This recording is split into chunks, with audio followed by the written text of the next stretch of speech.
when I'm on. Okay, so you are live in 3, 2, 1, go. Welcome, everybody, to the Myrna Method live stream. I'm registered dietitian Myrna Haag, and my goal is to reverse obesity and obesity-related diseases for you. Even if you're not overweight, we can suffer from obesity-related diseases. I want to bring you information that's impactful, not just a bunch of bullet points and like, do this or don't do that, because I see that all the time over the internet. And you know what? It doesn't work. It's hard. It's confusing.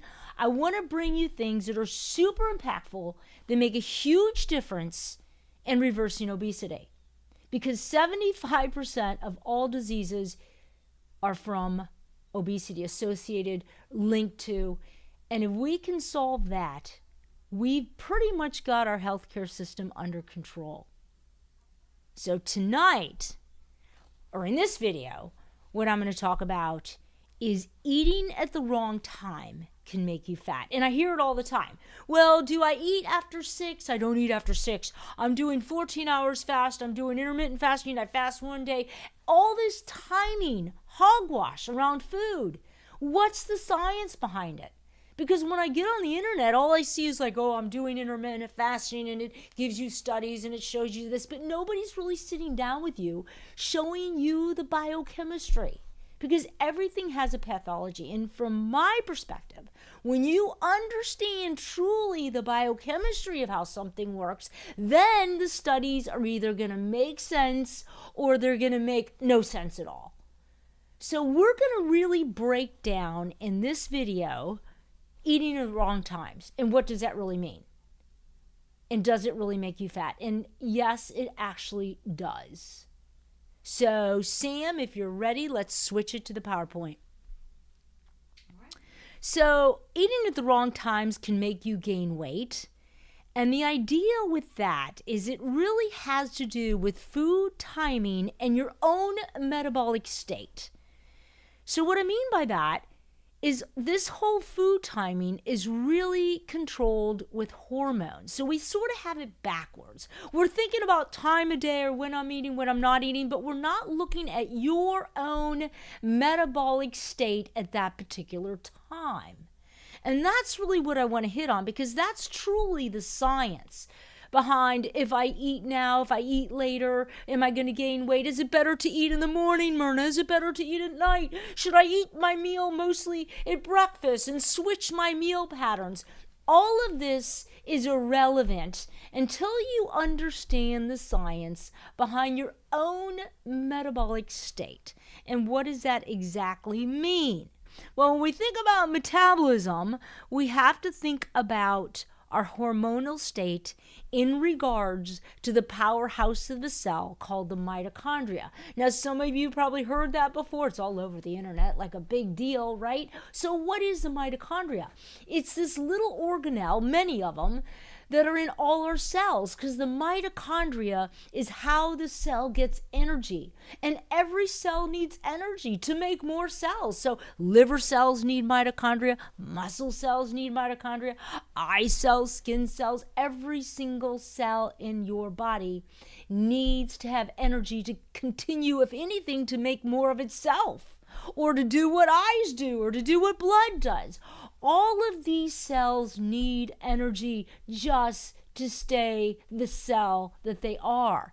So in those cells, we have the powerhouse of those cells, and that's called the mitochondria.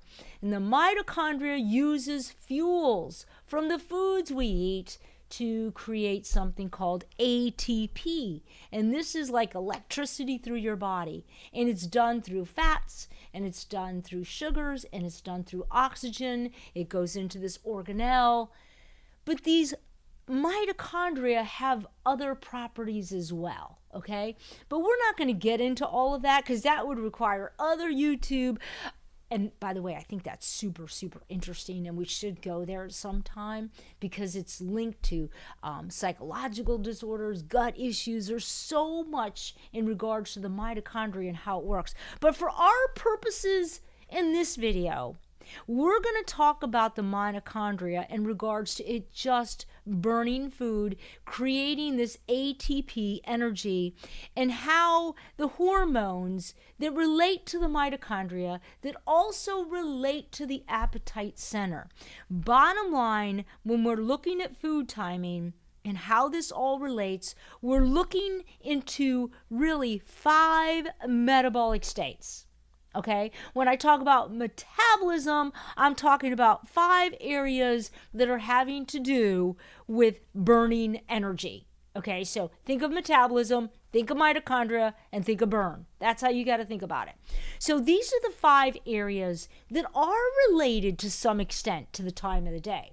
But we've got it wrong. We're using the time of the day to dictate all of our eating when really it's about the hormones that dictate the eating and what they're saying to the body. Now, I do get into food addiction a lot in a lot of my YouTube videos because food addiction does in some regards relate to hormones, but in this particular video, I'm just going to talk about states of your body doing things at a certain time. Let's talk about sleeping.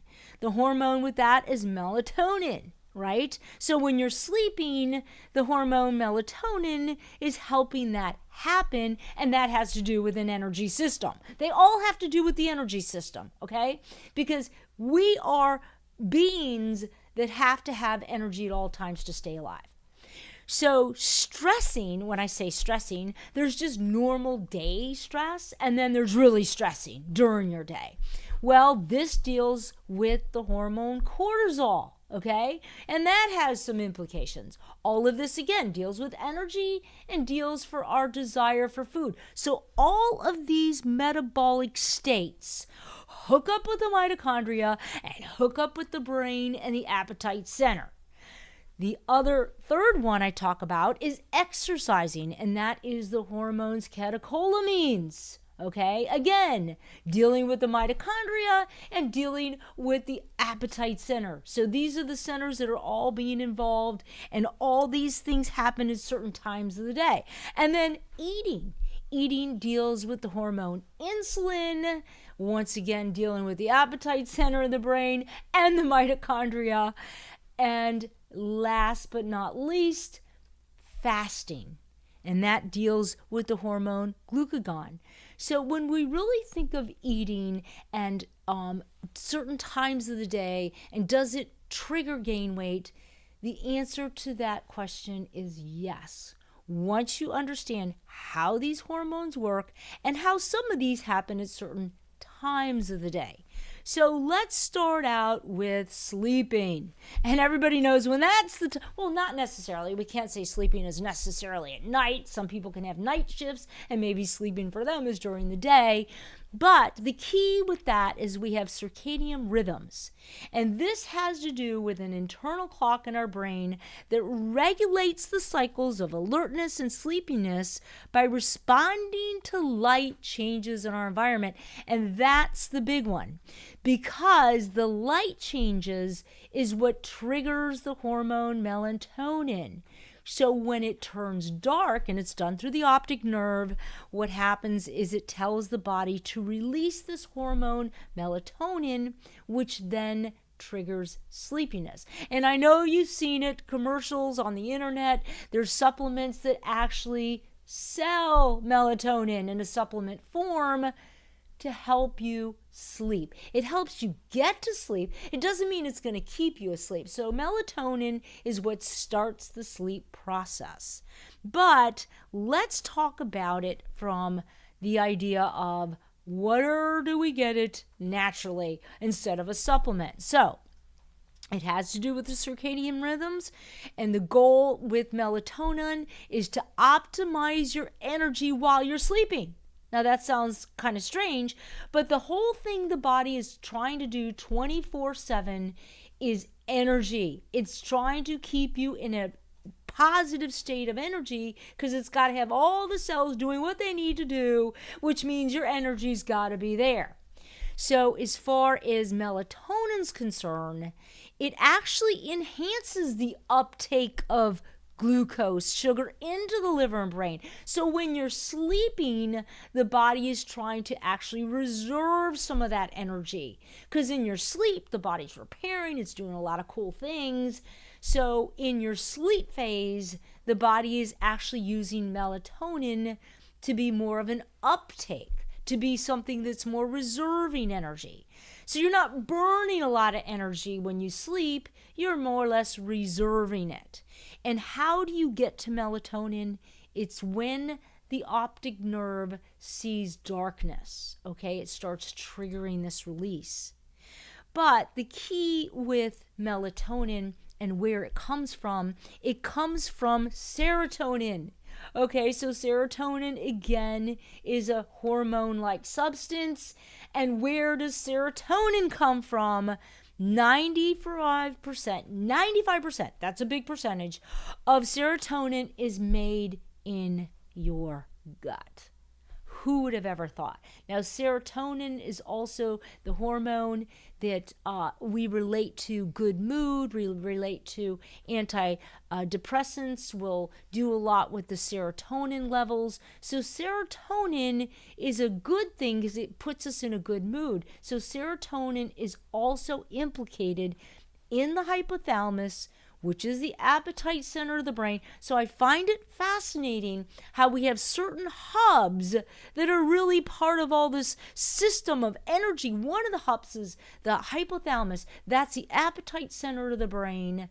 And serotonin lives there. Melatonin lives there. And what is the key with keeping melatonin levels in a healthy place? It has to do with you having a healthy gut, because 95% of this serotonin is made in the gut, and a lot of that is made from these short chain fatty acids. And I know for a lot of you guys, I've done some YouTube videos on short chain fatty acids. These are not really fats, they're shorter chain fats. They don't act like fats. But these short chain fatty acids are made from the fermentation process of fibers in the gut. They're made from plant foods. This is where we're going to get a lot of the healthy short chain fatty acids. And these produce positive, good bacteria. These bacteria travel, these short chain fatty acids travel. Bottom line, they can affect the brain center. It says here in green, furthermore, the microbiota, which is the bacteria in the gut, derived from these short chain fatty acids, which are coming from eating these healthy plant foods. They cross the blood-brain barrier in the brain, and they regulate some of these neuronal cells, these microglia. They create this homeostasis, this balance in the brain. And this is required for proper brain development and brain tissue, as it says in this study, okay? But what's really interesting in this study, when they're talking about healthy brains and the way the brain thinks, it's done through these neurotransmitters that help with the synapses. And a lot of this is coming from the gut. And serotonin, which you look in the pink highlighted area, it says the gut provides approximately 95% of total body serotonin, which most of it exists in the plasma, which is in the blood. So serotonin has intrinsic roles in the intestines and peripheral metabolism, which is also implicated in the mitochondria, which we're not going to talk about that in this video. What you need to get with the takeaway here is that serotonin also is what, from serotonin we get melatonin, okay? So first you have to have healthy serotonin to have healthy melatonin to be able to have good sleep. So if you're eating a diet and you have gut dysbiosis and your gut's a mess and you have IBS, your sleep patterns probably are not going to be that great. And by the way, neither is the anxiety or depression doing that well either, because it's all related. So in this YouTube, I really wanted to just zero in on melatonin, right? Because when we talk about eating and we talk about time of day and how it affects our weight, yeah, so if we're not having a healthy gut, right? If we're not having good sleep and the melatonin isn't where it needs to be, this is going to affect your weight, because melatonin definitely helps with sleep, which helps us keep our weight regulated because it talks to the hypothalamus, which is the appetite center of the brain. So if you're not getting adequate melatonin and you're not sleeping well, that means that your appetite's going to be increased. Okay? And we see that with a lot of night shift workers that have regular sleep patterns. They tend to gain weight because their appetite gets affected. So let's go to the next one.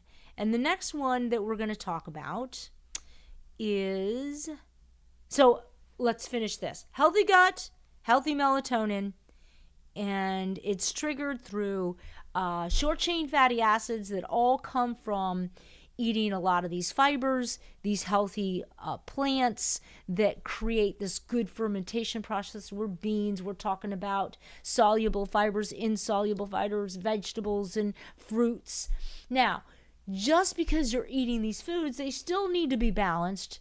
And I do talk about teaching people how to eat right in my course, because we're talking right now just time of day and eating, but a lot of these foods have to be properly balanced. We are going to talk a little bit about this in this YouTube video, because I still think it's important. If you're coming in for the first time, you're still trying to get something from this video. And what I want to really impose on you is that timing has to do with more hormone than it does just time of the day. And when it comes to melatonin, the gut matters. And when it comes to the gut, eating good food matters. Sugar and fat create a lousy gut and lousy gut bacteria. A lot of sugar and a lot of fat, you guys already know this.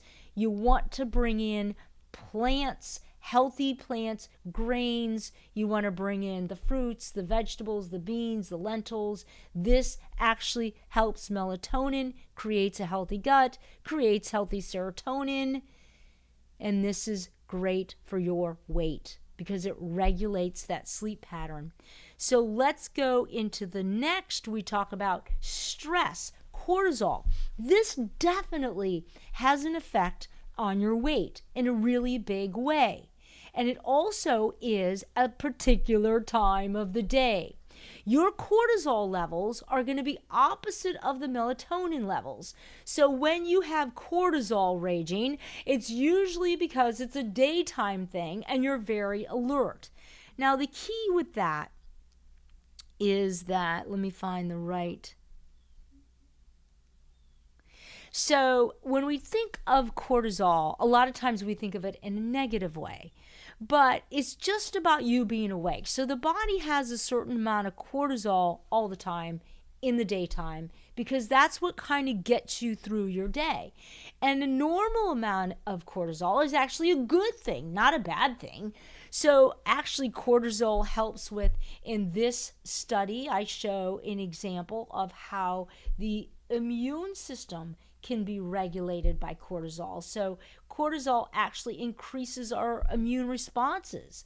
So it helps with, I know we think of the fight or flight, but just the alertness. Cortisol helps with us being awake during the day. And also it helps with other things as well. Zoom out a bit. Okay, let me zoom out. Your PowerPoint. Yeah. There you go. Okay, perfect. So when we think of cortisol, it helps sharpen our mental cognitive function. I think that's a good thing, right? It increases motivation and drive. So if we had no cortisol, we wouldn't have a lot of motivation and drive. That's a positive thing. It enhances our immune system. It actually even enhances our energy and regulation and our appetite. So the right amount of cortisol is a positive thing. But what can happen, and this study actually talks about they highlight in the studies that the elevated cortisol within everyday life can actually be protective and can enhance energy and can actually support our life.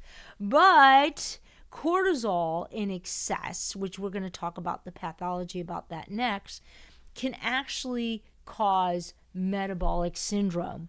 And metabolic syndrome is really a conglomeration of metabolic really deregulation that includes insulin resistance, hyperglycemia, which is just excess glucose in the blood, hypertension, which is elevated blood pressure.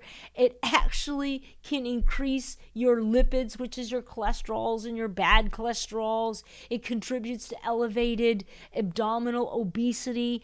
So basically, when we talk about cortisol, we're talking about cardiovascular disease and type 2 diabetes, basically. That's where this is going. And it also increases weight gain, just a little bit of cortisol. So let's talk about how this works, the pathology of this. In most of my YouTube videos, I come back to the pathology of insulin resistance because if I'm truly sincere about reversing obesity and obesity-related diseases, and I'm not talking about the biggest culprit going, why we have them in the first place, in every YouTube video I do, then I'm really not sincere in trying to reverse obesity, because this is truly one of the biggest culprits to weight gain. So let's talk about it. So what happens is every time you eat a carbohydrate, and I apologize if you're hearing it for the millionth time, but I think it's good to hear it over and over again because it gets in your brain and it really cements it, because what we're seeing out there isn't really the truth. I mean, it's a lot of like word salad. You know what I mean? A lot of people doing talking points about insulin and glucose, and it's in the blood and it's circulating, and nobody's really giving you the root cause of the problem, which isn't really even insulin and glucose. So let's get into the pathology. What happens is you eat carbohydrates, and those carbohydrates break down into glucose.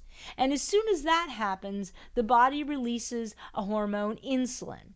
So insulin is released from the pancreas every time you eat glucose with one purpose: to attach to a muscle cell and attach to a brain cell to allow a transporter to come to the surface. So as soon as that happens, the transporter is given the message to come to the surface in the muscle and in the brain cell for one purpose only: to allow sugar into the muscle cell. So as soon as that happens, sugar has a gateway, it gets into the muscle cell, and that's a beautiful thing. And that's exactly where sugar should be, is in the muscle cell or in the brain cell to help you think.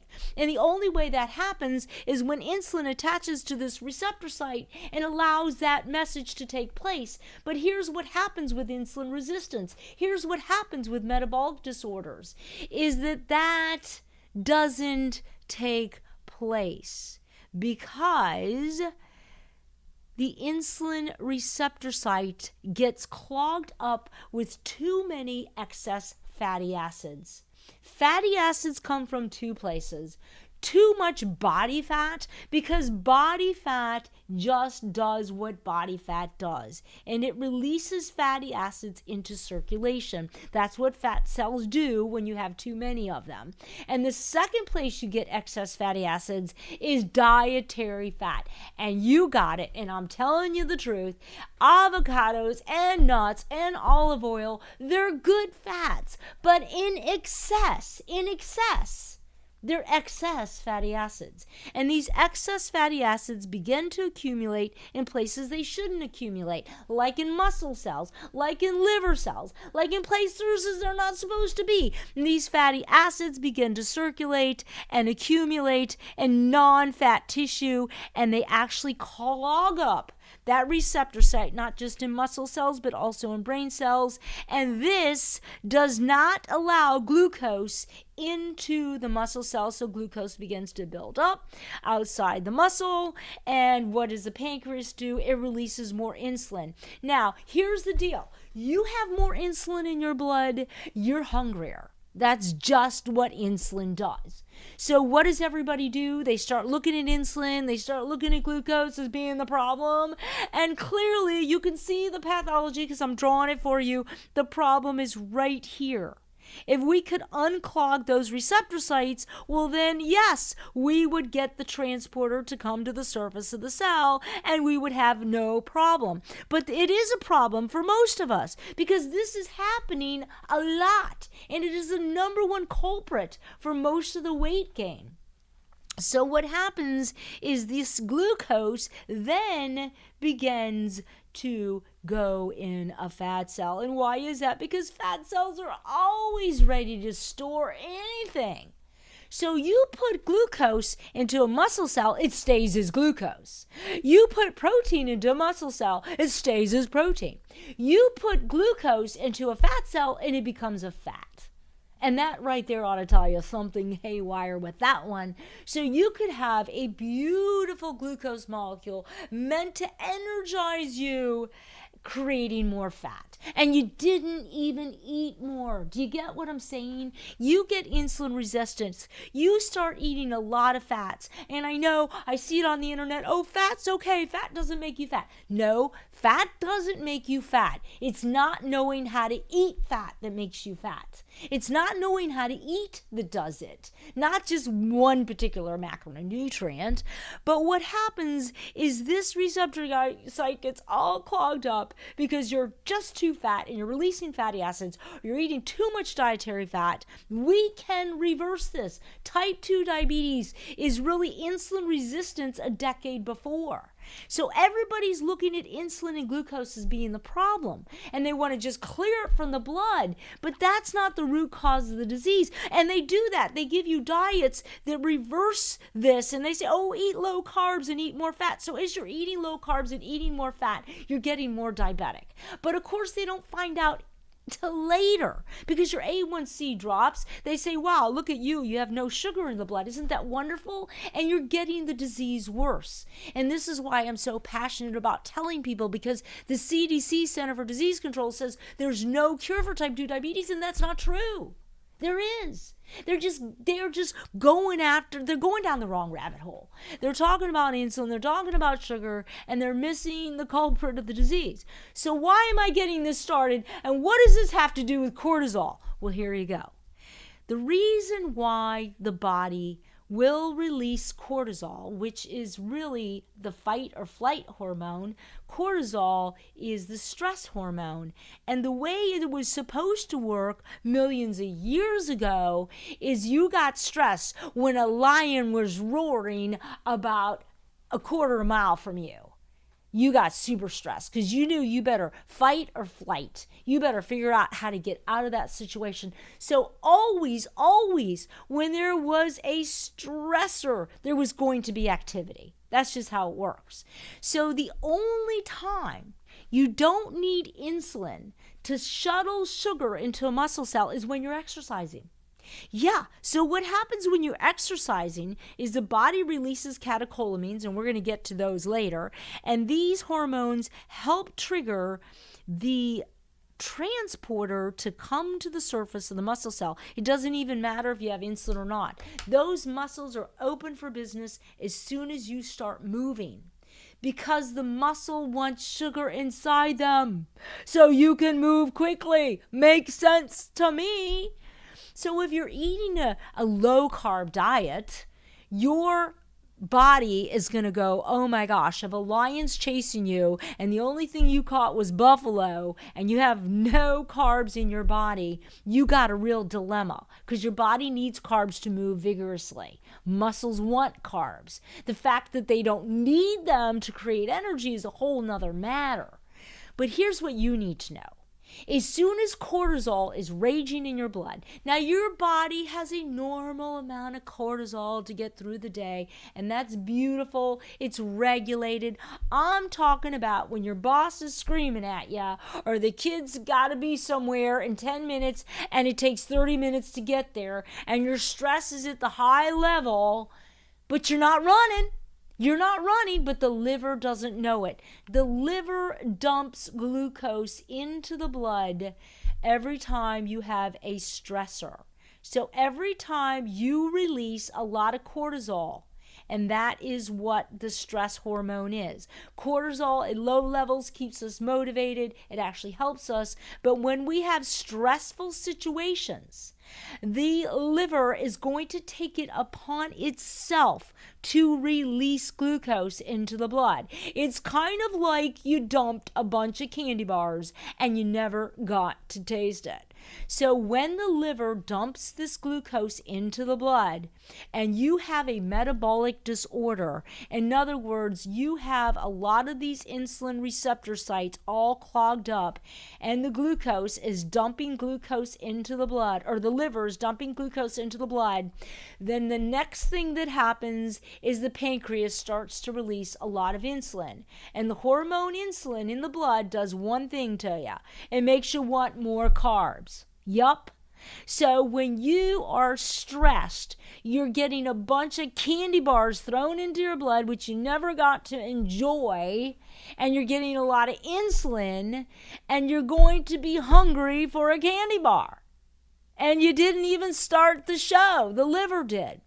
So when you have a lot of cortisol, you could gain weight from it, because imagine if you had insulin resistance, because a lot of these are all clogged up because you're just eating too many dietary fats or you've got too much fat. But whatever the case is, you're not getting glucose into the muscle cell. So where do you think all that sugar goes? It goes into the fat cell. What happens is, because this transporter isn't going to the surface of the cell, because it didn't get the message, the glucose begins to build outside the muscle cell, and the insulin, which is triggering even more desire for carbs because you're stressed. That's why when you get in a stressful situation, at first, the cortisol levels aren't going to create any desire for food, because that stress hormone is about running and fighting. And so the body's like, don't give me food now.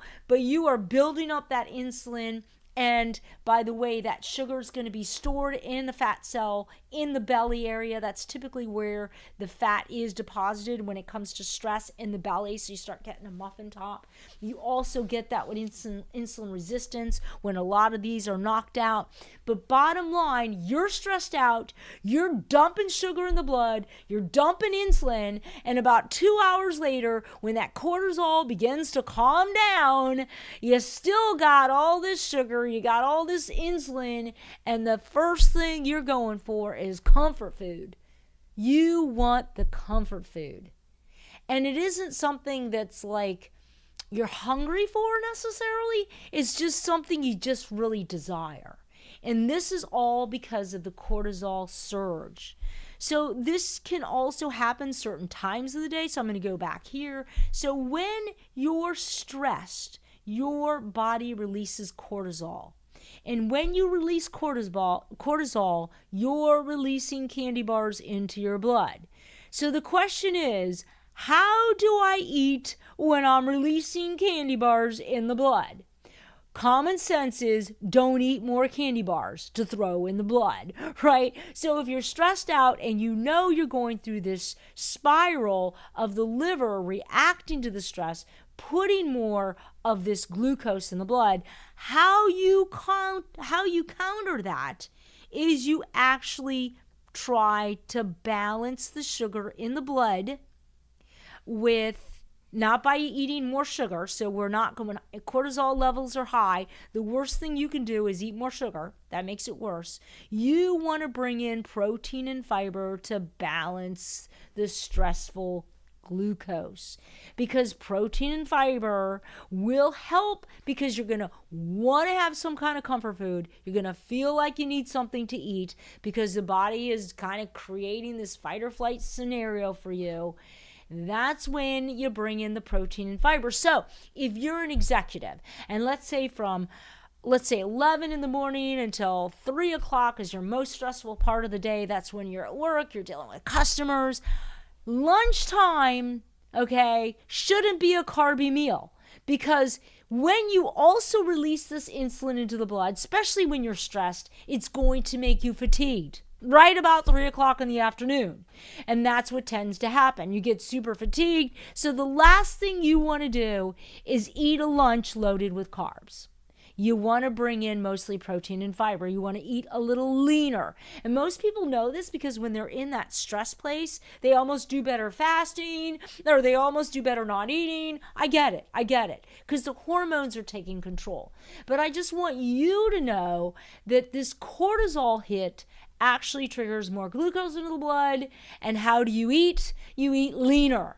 You don't eat more carbs. Now, when that stress begins to calm down, because that cortisol is going to start to wean, and there's going to come a day, maybe a time of the day, maybe it's 4 o'clock in the afternoon for you, maybe it's 3 o'clock, but there's going to come a time you're coming off that cortisol where it's going to be the witching hour. That's where you're going to want to have your comfort food. And I'm saying eat food, bring in the carbs because you want them, but you better be bringing in the protein and fiber with it. So you want to balance those carbs, because if you don't do that and you go for the chips, or you go for that little whatever you're getting out of that vending machine, those little crackers, that's going to trigger more insulin response. You're going to get more of a hit of insulin, which you're going to be fatter because your body's going to have all this surge of glucose, and you're probably going to be storing it in a fat cell instead of delivering it to a muscle cell. So cortisol, guys, makes you fatter. It makes you gain weight when you have insulin resistance. And why do you have insulin resistance? Because you don't know how to eat.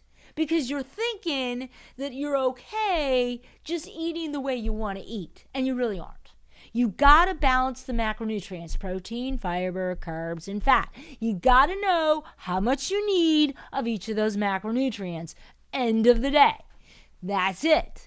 It isn't about, is it vegan? Okay, sure, vegan foods definitely are better for you because of the nutrients in them, but you still have to balance the macronutrients, protein, fiber, carbs, and fats. So in this particular video, I'm really explaining the hormones based on what you're doing, which might be a certain time of the day, because that cortisol hit is obviously a certain time of the day when you're most stressed. And it's really, that's what's dictating this whole appetite thing. Let's talk about exercise. Exercise is easy.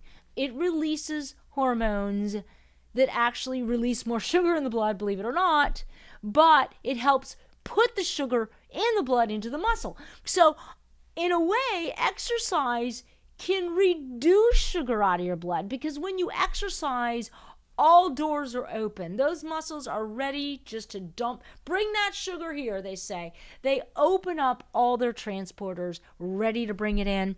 And these catecholamines get the liver to dump a little more glucose, which is really interesting because a lot of times people will go on a low-carb diet and they don't have a lot of sugar in the blood.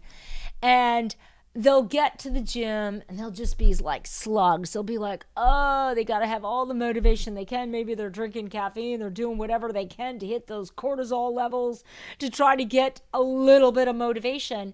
And what that does is it dumps sugar in the blood from the liver. So a lot of times you can be on a low-carb diet, no motivation at all to want to exercise. You start moving maybe in 10 minutes because it takes about that long to warm up.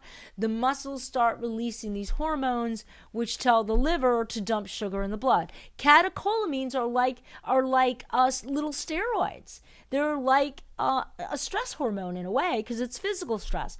And once again, these cortisols, these catecholamines, these dump sugar in your blood. The only difference is now that you're moving, the sugar that the liver's dumping in your blood is going to feed the muscle. That's a good thing because it's not going to go into the fat cell. So, what do I say? eat for exercise. You want to feed the muscles glucose. So if you're about to go ready to work out, that would be a perfect time to eat a banana and an orange, to eat carby fuels. Maybe if you're going to go on a bike ride, I'd take some dates with me. I want those carbs in the bloodstream because I want the muscles to be energized, because that's really how we're going to burn fat. And then after exercise, you went through a lot of the glycogen, a lot of the glucose in the muscle. You want to make sure the muscle has protein and carbs. Bring a little fiber in to balance it. Definitely after you exercise, it's not just about eating protein. You want to also bring back some of the carbs. So that is taking 3 out of the 5. So let's go back to our example so you guys can keep it fresh in your brain. So sleeping, melatonin, that's all about a healthy gut. That comes from serotonin. We know that it's done through the optic nerve. When you see darkness, your body releases this melatonin. People can be low on melatonin if they have a really lousy gut, if they're not eating healthy. And that's why sometimes they do benefit from a supplementation of melatonin. And then stress is normal for the day, but when it exceeds the amount for the day, this cortisol, these stress hormones dump sugar in your blood. And when they're dumping sugar in the blood, it's like you eating candy bars. Blood doesn't know any different. So that means that you're going to be coming off that because it's going to do an insulin surge where you're going to want more comfort food. So how do you combat that? When you're under a lot of stress, it's not the time to eat a lot of carbs because you already got candy bars in the blood. You just didn't get to enjoy them. And then exercise is kind of awesome because it does also release a cortisol-like hormone called catecholamines that once again tell the liver to dump sugar in the blood because the liver's thinking, oh my gosh, if you're moving, it must be because a lion's chasing you, or maybe you got to do something in the wild that requires you to move. So the liver's going to dump the sugar to help you move.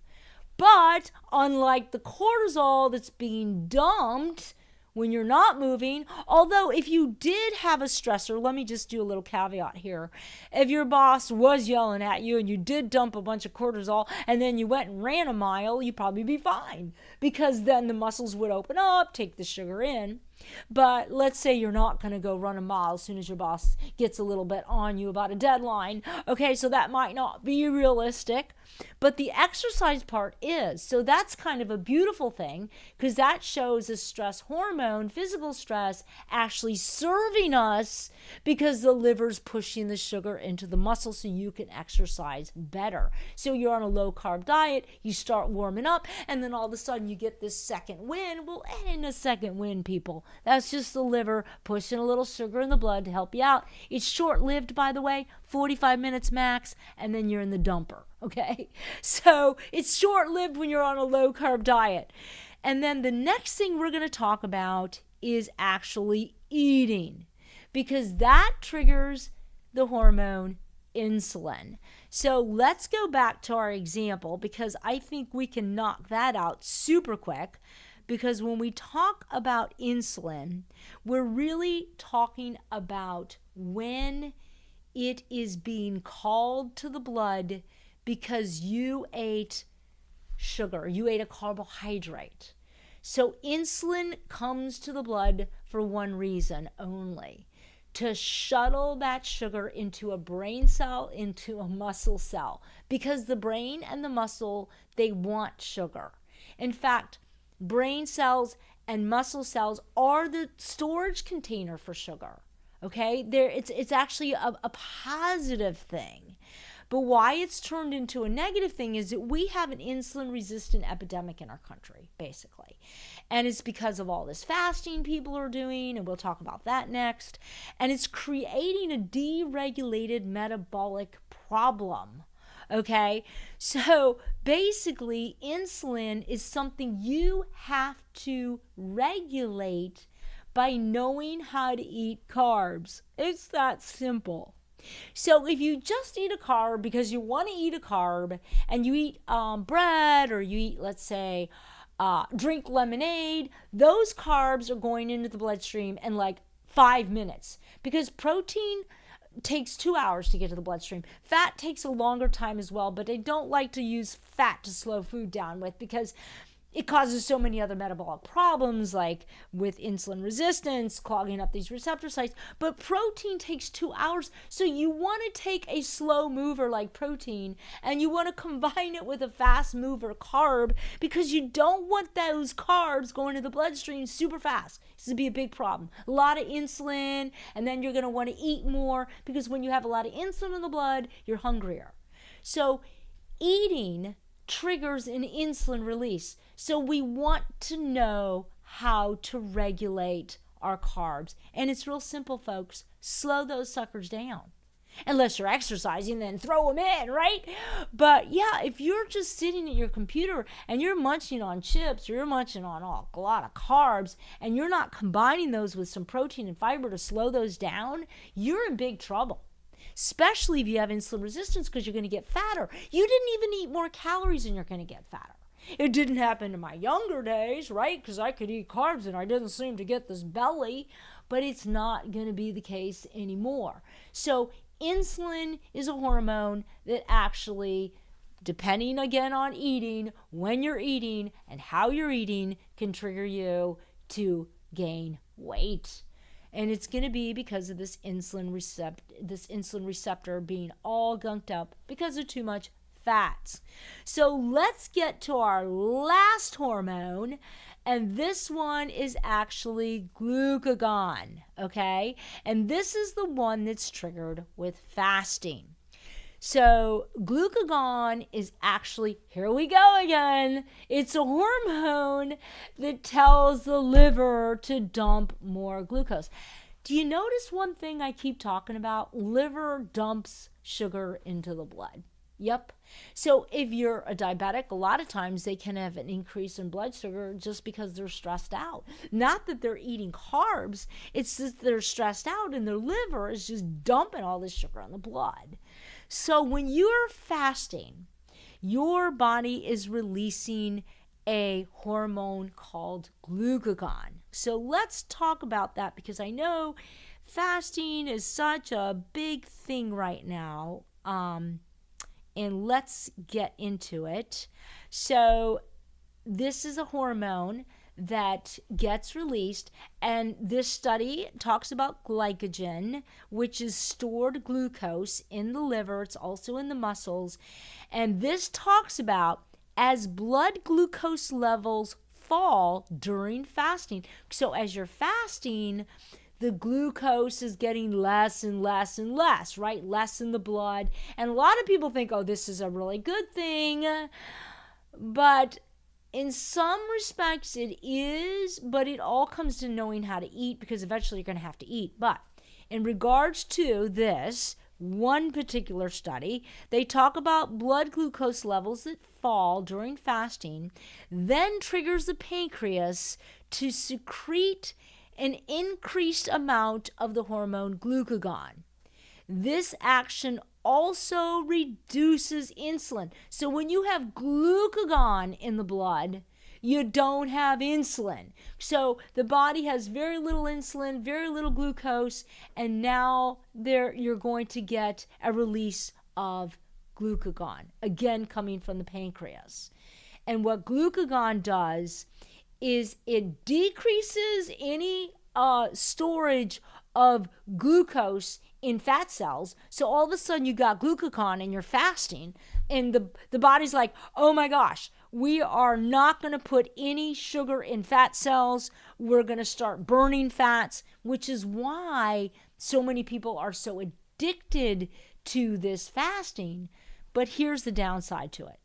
Glucagon also triggers a release of glucose from the liver. Because remember, with glucagon, what's happening with fasting is you are releasing fatty acids into the system. The body is using more fats for energy, absolutely. Muscles aren't real happy about it, by the way. A lot of people think it's a great thing, but for me, the jury's not out yet, folks, because I'm showing you the pathology. Because when you have glucagon, because when you're fasting, you're going to have glucagon. It's going to be in the bloodstream. And this is going to trigger your liver to release sugar into the bloodstream. That's just what livers do. So insulin resistance, in this study, it shows that insulin resistance is accompanied with an increase of fasting glucagon and also delayed glucagon suppression. So this is with people that have impaired glucose regulation, which is really just saying they have insulin resistance. So we're going to go back to the same scenario where I talked about cortisol, I talked about catecholamines. Well, glucagon's no different. It's still going to tell the liver to dump some sugar into the blood. Now, you're still going to have a lot of fatty acids being released, so a lot of people think, wow, that's really positive. But you're also going to have some glucose released. And remember, if you're fasting, a lot of times they tie a lot of this fasting with ketosis, eating a diet really high in fats, because they're saying, oh my gosh, you have this insulin resistance. So to me, they're really making the problem worse. When you have this release of glucose from glucagon, just like from cortisol and just like the catecholamines, liver begins to dump glucose in the blood because it's thinking it's got to give you energy to run from the tiger or the lion or to get through your stress for the day. And if you have insulin resistance, once again, this contributes to more fat being deposited in the fat cell because it's not getting in the muscle cell. So when they talk about glucagon and a lot of fasting contributing to insulin resistance, we're seeing this in studies. Where it gets a little mucky is because when people are fasting, they are removing glucose from the blood. Well, yeah, I'm showing you the pathology, because when you're fasting, you're going to have less glucose in the blood. And if you have diabetes, less glucose in the blood's a good thing, because when you have a lot of glucose in the blood, it circulates to other cells that aren't supposed to handle this glucose. You can get neuropathy. That's where your nerve endings can get corrupted. I mean, you can go blind with a lot of glucose in the blood. Look, glucose in the blood isn't a good thing. But it's supposed to go into the muscles or into fat cells, really, is how it's supposed to work. So when you have a lot of these hormones that are going on, when you have glucagon going on with intermittent fasting, you're still not out of the woods. I mean, we're still going to have repercussions from this. A lot of these things are just short term, is what I'm trying to tell you. So with the video for today, or the YouTube video that I'm getting at here, is I'm really trying to get away from thinking of food so much as timing will gain weight. It's actually the metabolic state you're in can actually put weight on.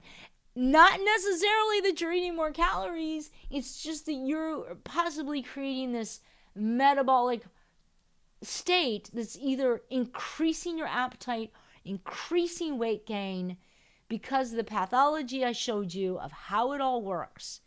So let's talk about how we fix these hormones through food. So melatonin, to me, it's about a healthy gut. Serotonin, 95% of it made in the gut. Makes sense. Healthy gut, healthy serotonin, good melatonin. Stressing and cortisol. So bottom line, when you're really stressed out, you're going to have more sugar released into the bloodstream. So that would be less time you want to eat more sugar in your bloodstream. So I would say less sugar in the blood.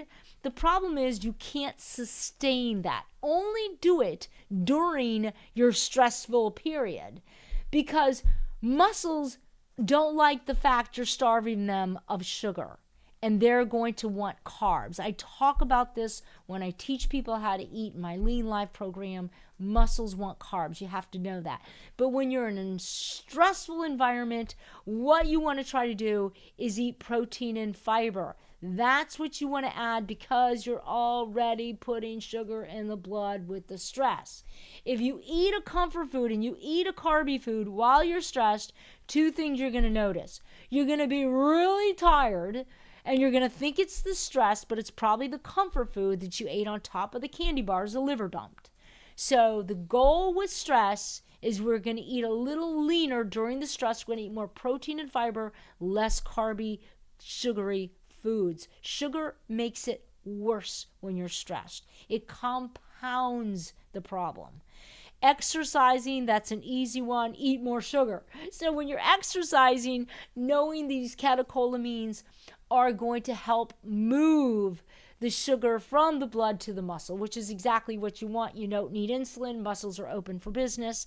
And insulin, you're either eating or not eating. That's how I look at it. You're either eating and you've got insulin surging, or you're in a state of fasting and you have glucagon surging. Bottom line, when you're eating and you have insulin, you want to make sure to balance your carbs. It's that simple. Balance them with protein and fiber. You want to eat a balanced diet. And then when you're doing a lot of fasting, there's really no win-win situation, because you're going to have to realize that fasting will trigger the hormone glucagon, which will tell the liver to dump some sugar in the blood. That's why people can go hours with fasting and they're not hungry and they feel pretty good, right? Because the liver's kind of taking care of you right then and there. But realize that if you have insulin resistance, that it can actually compound the problem. And you know, because those that do a lot of fasting tell me, because why? Because they're my patients. And they're like, I can't understand why I can't lose weight, because fasting used to work and it doesn't work anymore. Because it has to do with the whole cascade of hormones that are going down. So when I go back to what I was talking about before, when we started this whole thing, and the problem we are trying to solve is eating at the wrong time can make you gain weight. It's really about eating at a certain metabolic time. So whether you're sleeping, I guess that's considered a time. It's melatonin hormone. During the day, it's cortisol. If you're super stressed, it's extra cortisol. If you're exercising, it's catecholamine. All of these contribute to gain weight if you don't know how to deal with them when you're in that metabolic state. Okay, I notice I try to keep these under an hour. I notice we're getting down to that hour time, and I wanted to leave it open for chat. Anybody that has questions, just drop them in. And Sam, you're in control. So, yeah, let's bring the chat up. So thank you, Patty. Been looking forward to this food timing lecture. Hopefully I nailed it for you. So many candy bars in my blood. It must be Halloween. Good one. What do I do if I'm stressed at work and a bunch of sugar dumps into my bloodstream? Should I make a habit to eat some protein and fiber when I'm feeling stressed? Good question. When you're feeling stressed, you won't be hungry at all, because the actual stress hormone will suppress your appetite. The actual stress hormone just dumps sugar in the blood, suppresses your appetite, because the body thinks you're going to have to get up and run, so it's not the time to be eating. It's going to be after the stress, maybe an hour later, maybe 2 hours later, you're going to be craving carbs. So at that time, so let's say during the stress, maybe lunch is your meal that you're eating in your day that's stressful. That's when you don't want to eat a carby meal. That's what I was getting to there. So you want to eat more protein and fiber for that stressful period. And typically, you will not be hungry during the stress response. It's going to be the 1 or 2 hours later. So yeah, how do I lose weight if I'm stressed all the time? I'm going to go back to, you just have to eat a balanced diet. It's not really jumping on these fad diets. Understanding to get the right amount of proteins, fibers, carbs, and fats. It's about those macronutrients. Don't forget to hit the like button and subscribe to the YouTube channel. That's from Sam, because I always forget to do that. If you haven't already, it helps us grow our channel, yes, and it helps me get more people to know what to talk about and bring to the table, because I do get comments from that. Awesome. Any other comments? I can see we're done. So awesome, guys. I will see you next YouTube channel. Don't forget, subscribe to the channel, Myrna Method. Thank you, guys. Until next time, see you later.